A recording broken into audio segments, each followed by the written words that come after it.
And when I decided to become a broker, I was just about 3.5 years in. And man, did it create some buzz in my industry, in my local market, who really, I got a lot of question and judgment about who did I think I was to open up my own brokerage. So I did that and really I'm in awe of what we've created. And we've created it with a real estate coach, and we didn't do it on our own.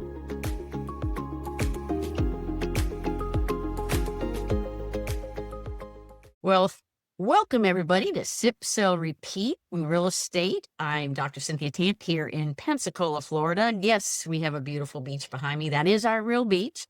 And I am so happy and pleased to introduce you, ladies, to Jen Majors. And she's all the way across the country in Fairbanks, Alaska. Let me tell you a little bit about Jen.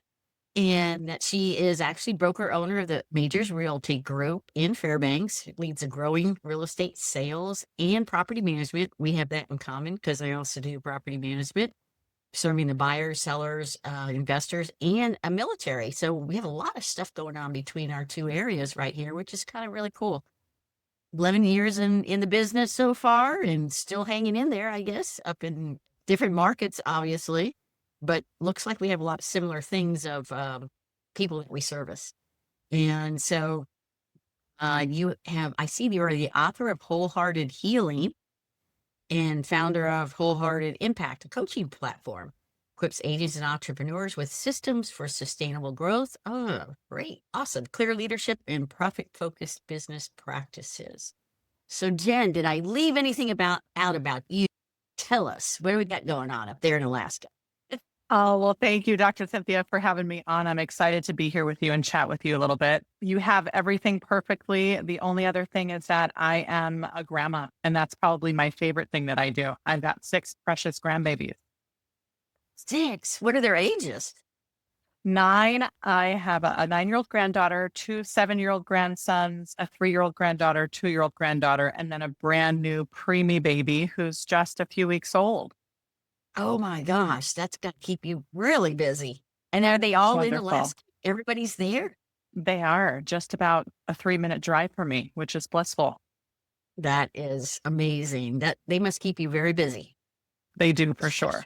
Jen, well, tell us a little bit about your real estate background. And to tell you the truth, how did you get in the business? Most realtors, especially women, as I've been getting with and talking with, didn't start in real estate to begin with. I don't know. Maybe you have. And tell us how you got into the business to start with. Yeah. So my first experience with real estate was a long, long time ago when I was just a single mom in college. I took a real estate class in Tucson, Arizona. Didn't end up doing anything with it. Never got my license at that point.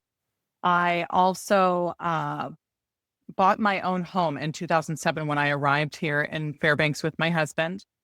And we bought without realtors, and it was a terrible experience. And so I vowed neither side had a realtor, and it wasn't a great experience. 17 truckloads of trash later, we were able to move into our home. And so that was interesting. And then what really drove me to the business was I worked for the local university here. And our son, who was about 12 years old at the time, was really struggling in school and struggling with his behavior. And I felt a call that I really needed to be home with him and homeschool him for a little bit. And so I pulled out all my retirement, quit my university job, stayed home with him, but I could not just not work. And so needed to find something where I could have flexibility and also be a mom. And found a local real estate brokerage that I joined, which was a really large team here in Fairbanks at the time. A dear friend of my husband's was the broker there. And the rest is history. And that was in 2014, 2015. And then really wanted to have my own family gig. And my daughter joined me when she was just 19 years old as my assistant. I always knew my husband would be a real estate rock star. He had been in the sales industry for 20 years at that point and had been trying to encourage him to join real estate. His friend that I joined his brokerage had been trying to get my husband for years and years over. And so John finally joined me. And we then had all these other amazing people that wanted to join us. So ended up opening our own brokerage and we opened a national brand, brought that to the Fairbanks area, and then a few years later opened up independent Majors Realty Group. The rest is history. There you go. In a family affair, which seems Yeah. to be like just, that's amazing. So, Thank you. since you went that route, a little bit about you is how, or what advice would you give to women who may be thinking about? I know a lot of women are joining teams now and everything, but actually becoming a broker, because I did the same thing. I went from a Yeah. brokerage, decided to open my own. You say you had a national firm that you had worked with before. So what was Mhm. that tipping point, or how would you share some information with other ladies that may be thinking the same thing? Yeah, I would just advise to follow your heart. If that's really what you want to experience, go and experience it. I live in a really small town with a lot of very old time realtors who have been in the game, been in the business for a really long time. And when I decided to become a broker, I was just about 3.5 years in. And man, did it create some buzz in my industry, in my local market, who really, I got a lot of question and judgment about who did I think I was to open up my own brokerage. So I did that and really there's, I'm in awe of what we've created. And we've created it with a real estate coach. We didn't do it on our own. Yeah. So I would advise to follow your heart, to get some mentorship and some coaching, to have a really strong real estate mentor to help guide you and answer questions for you, and to stand strong in who you are and believe that anything is possible. And with the right heart and mind, you can do anything. But it's very interesting because as I've been talking to a lot of ladies through the podcast system here with Sip, Sell, Repeat, whether we're sipping coffee or having a glass of wine, maybe, or a conversation, we our communication skills are a little bit different than the guys in a sense Okay. that it comes from the heart. And I guess that family getting that first time home buyer. I was at what do we call it? A Friendsgiving last night, where I met Yeah. a young lady who was visiting her mom, but she's from over in New Orleans. And she said, "Oh my God, I wish I would have known you 3 months ago. I got into a foreclosure with the bank. I didn't know what I was doing. Now I've got this house." And I went, "Oh my God, stop. What did you do?"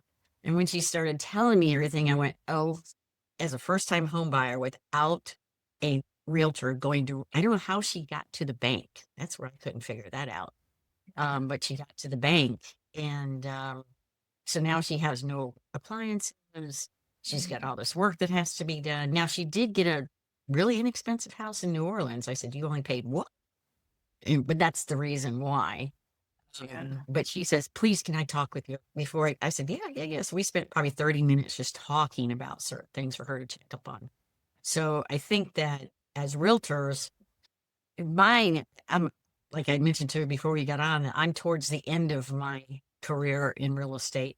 And I have amazing friends, relationships that I've developed the years, all of this. I still, my very first sale I ever made in real estate. Ben comes walking in the office with the checkbook and says, "I'm buying a house today." And I'm going, "Okay." I mean, I'm Yeah. sitting floor. We used to do that 30 years ago. You sit floor and somebody walks in, and I said, Yeah. "Okay." And from their family and their kids. And then let's see how many, it's been like 6 or 8 houses through the 30 years of doing all this stuff. They moved away, but just was at a wedding and stuff like that. But do you have those experiences too? Like, what has been one of the most, what's the word, a client experience that you'd like to share with us? Positive or negative, whichever. Yeah. Gosh, one that comes to my heart right now is a person who was a disabled vet, had been for about 10 years, struggled deeply with some mental illness, and really thought that they would be homeless, let alone own a house. They really did not believe that they'd be ever able to accomplish that. Called our brokerage up. I believe it was about 2 years ago now. Let us know what they were hoping to experience at that time. We here in Fairbanks get a lot of calls from online leads of people that just don't want to deal with people down in what we call the lower 48. They don't want to deal with the big population, the traffic, things like that, the politics and stuff. So people will call us and start talking to us about their dreams. And this particular person had these dreams to move up to be more remote, be away from people, have a place where they can kind of feel chill and kind of bring themselves together. They got a job, talked to them about what it was going to take. You know, they had to have their 2 years of income. They had their military disability, but needed to have some steady income coming in. Did the things that they needed to do, got here, purchased their house sight unseen, got here, and were able to close on a house. And it wasn't a big, beautiful, grand house, but it was their dream and what they wanted to experience. And really are raving fans. And we are really a raving fan of him for doing all the things that they needed to do to bring their life back together again. They have a lot more confidence. Just being able to go through the process of what it takes to buy a house really helped build their confidence back and get them back into the groove of life again. That's probably my favorite story. I know. I think that everyone tells me, they go, Cindy, you tell stories all the time. I said, but facts tell, stories sell. If I've got a Yeah, story to tell you, I want to tell you about it because that's it may right. relate just like that. Of That's right. we have a interesting. I didn't know Fairbanks was a big military town. You know, Yeah, from the size of it. Whereas here in yeah, Pensacola, we are too. With the Navy, we have everybody here: Navy, Marines, Air Force. I think we have Army too. And with Coast Guard. That is a Coast Guard. wow, yeah, So yeah, it's a lot here. So we deal with those military families, and especially dealing with VA loans, you know, yes. and getting them in and out. And I had a discussion earlier with someone as far as being a military town. It's very fluid every 2 to 4 years because they're coming and going. Do you see Right. that a lot in your community also? Absolutely. Yes. That's what makes our housing market a great housing market, is because we are constantly in movement. We constantly have people every 3 months or so. We've got people coming in and leaving. I'd say if somebody's purchasing and they're in the military here, it's important for them to know they need to be sure that they're going to be in their house for at least 3 years to be able to sell it when they go to leave and be able to get something and not have to write a check, that kind of thing. But I'd say military members stay about 3 to 4 years. A lot of people love it and want to extend. A lot of military love it so much that they decide to retire here. So we have a huge population of retired military here as well. But the majority of clients that we serve are veterans, are VA buyers. I was talking to someone not where there is no military at all. They go, "What do you do with a VA loan?" I said, "Oh my God, really?" Oh, You know, because someone was wanting to use their VA loan in their community and they had no idea what to do with it. I said, "Okay, well, no. let's do a little few things here." It was a friend of mine, so I was trying to help out with Yeah. it. Well, have you ever had? I know we've been in the business long enough. Have you ever had a situation where it just did not go good? Share with somebody that is like, "Oh man, what just happened?" And anything like that you want to share with the ladies? For sure. The story that comes to my mind about that is I had a local couple. They were in retirement age. They, a husband and wife, they owned a trucking company together and really had not built much of a retirement, just raised their children in their home. And they had these three incredibly large dogs that really wrecked their house. I felt really heavy for them because I mean, dogs were chewing the edges of the walls and things. It was so bad to where it couldn't be financed. So we were looking for a very particular set of buyers. It took a while for the home to actually sell. And when it did sell, it sold to a cash investor who, of course, didn't offer full price, Right. but it was cash and a quick close. And I remember bringing that information to these sellers who were going to net about $100,000 when all was said and done. And I got a phone call from the husband that said I had put his wife in the emergency room. She was having heart issues because of the offer I was presenting them. And I said, "Well, I'm so sorry. You know, I hope all is well." And all was well. And they scheduled a time to come in my office and review this offer. I believe initially we went back to the buyer and said, "No, my sellers are just going to say no to this." And then they presented a better offer. Still was not what my sellers wanted to experience. And the husband and wife came to my office, and the wife sat down, and the husband, as he goes to sit down, he slammed his fists on my desk in anger and just was so angry at me. And I just sat back and I just decided I was going to hear what they had to say. I have just developed some home skills that tells me not to take it personally. It's not really about me. It's about whatever they've got going on. And in that conversation, I discovered, they really wanted this to fill their retirement. That's what they were hoping for. They hadn't built anything for themselves. Yeah. And so they shared that concern, which I absolutely understood, and also shared with them, my job is to not get them retired. My job is to help them sell their home. And that's what they hired me to do. And that's what I've done. And they had a choice. I had a cost estimate there ready for them that showed them what their net proceeds would be if they chose to accept that offer, and said, you have a choice. You can walk away from this $100,000 that you'll get in 15 days, or you can accept it and have $100,000 in your bank account in 15 days. What would you like to do? And they signed and accepted the offer. We don't really like each other very much because they were really angry with me about that situation, but I did accomplish the goal that they had in mind.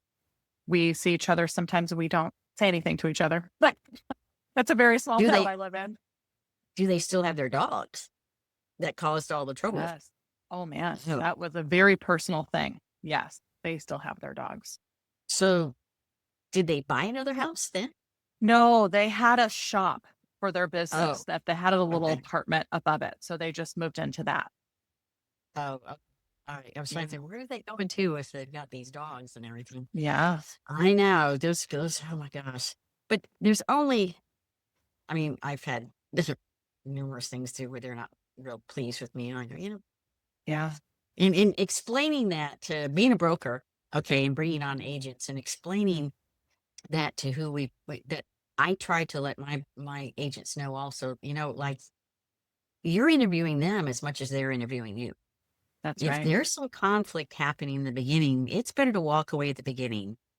Maybe someone else in the office will be able to get get along with them better than you. Something's not going on. And for a newer agent, that's one of the hardest things to do, is to Absolutely. give a prospect or a client that's, well, they want to buy a house. And I said, but you can't get along with them. Do you know how this is going to end up? Yes. Because we've been through it. That's right. When you in the industry itself, let's go a little bit further into the industry. What are some of the misconceptions that people have about us as realtors in the industry? What do you think? Oh gosh, that we are somehow just rolling in the dough, just really earning so much money. They see that percentage of commission or whatever we're charging and have no idea the cost that it is to be a realtor, and let alone own your own brokerage. And the sacrifices, especially broker owners, have to make in order to make it through the ups and downs of real estate, and to have a thriving team. So I'd say that's probably the biggest misconception I've seen, is that we're somehow exceedingly wealthy from the very beginning of our career. And that allude to that. Let me allude to that because how has the quickest transaction you've ever had where the seller goes, I'm going to pay you this much for that? Have you had anything like that happen to you? I'll share mine in a minute. I was just wondering if you had one, something like. Oh gosh. Well, we don't know how quickly their property is going to sell yet, right? So Right. I do have sellers for sure are like, that's how much I'm going to pay you. And I'm like, yeah, and trust me, I'm absolutely worth it. And this is why. And I always come with data. It's never just my own personal feelings. I always show them the data, why we charge what we charge, why all the value that we add in that particular situation. I have had sellers say, well, it only took 2 weeks. Why should I pay you that now? I'm like, well, bless, we're paying already for all these other things. I've invested in you before I ever get paid. And so I'm taking a chance on you just like you're taking a chance on me. I just happen to be exceptionally good at my job. You're welcome. No, that's true. It's like I had an experience where it was a referral, which those are the best. So I came highly recommended and we got along great. So after set the appointment, go to present everything, get out, just signing all the paper. I text my brother. I said, hey, why don't you come on over, put the sign in the yard? And so while we're still talking and conversing and we're done with the paperwork, I said, let me put it in the, as soon as I get back to the office, I got to get my photographer to come take pictures, blah, blah, blah. go through the whole thing, right? I think I was there maybe 45 minutes, an hour or something like that. My brother came because Pensacola is really not that big either. Puts the sign up. I get a call like on my phone while I'm sitting with them. The neighbor comes in, makes a full price cash offer, and says, can you get out of here in 7 days? I went, what just happened? That never happens, you know? And so, of course, they're Yeah. looking at me, Cindy. I said, well, did you even know your neighbor wanted to buy a house next to you? And they go, well, no, we never mentioned it. But they paid me. They go, well, that's pretty worth your money. I said, yeah, that was pretty good, you guys, Yeah. you know, but Yeah. I didn't tell them because they, not only did they have their house, they had a smaller house on the same property. And I didn't tell them until they were long gone. In fact, I don't even think I told them, but somebody else did tell them. Her father had built the house. So it was a very important house to her. The neighbor was going to tear it down.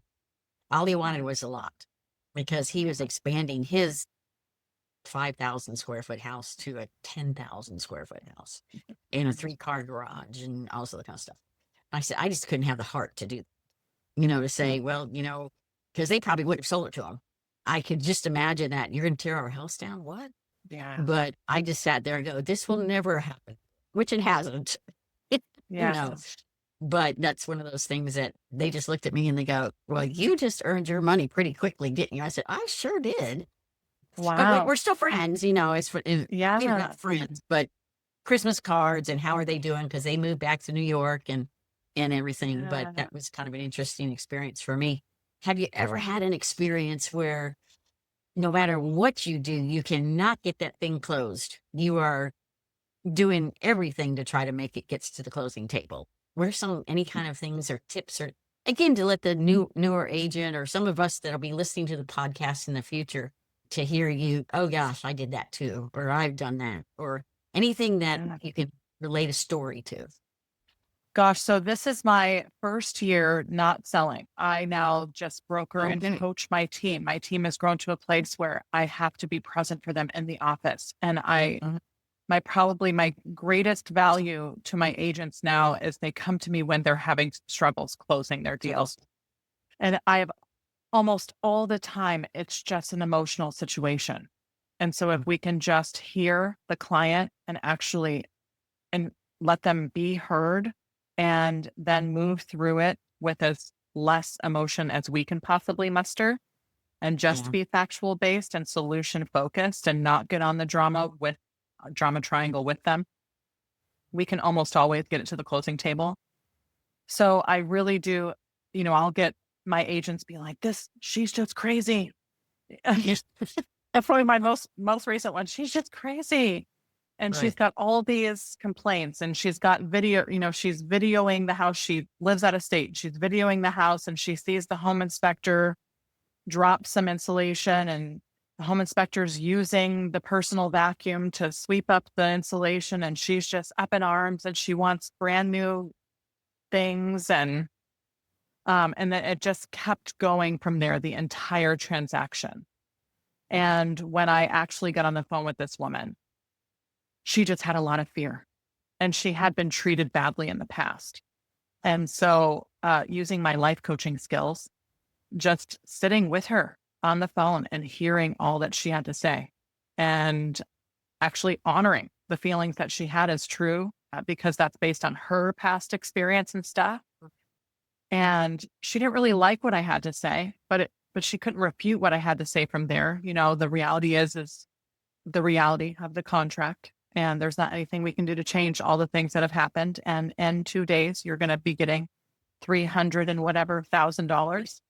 We can definitely cancel the contract now, or you can just move to close. And I hear what you're having to say. Mhm. In that particular situation, we had to give some commission credits to be able to get us to the Yeah. point where Like, we could close. Yeah. But really, it is just about hearing your clients and really not having judgment about it, just understanding they feel that way for a reason. Whether, it doesn't matter what we really think, that's their experience and honoring that, listening to what they have to say and being solution focused, not getting on the drama with them. yeah. I was, I think, how did this happen? Yeah. I was at the law firm that we were working with, and I was representing the listing agent, I was representing the sellers, and the buyers had gone in to talk with the lawyer to close on their end. And Holly, my lawyer, she had been communicating with this man and woman that was the buyers, during the whole process, 30 days, 20 days, 30 days, something like that.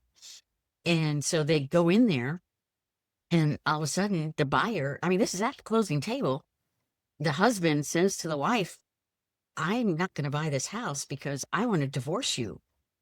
And went, what? Right at the table. She didn't know anything. She starts crying. My seller's going, what's going on?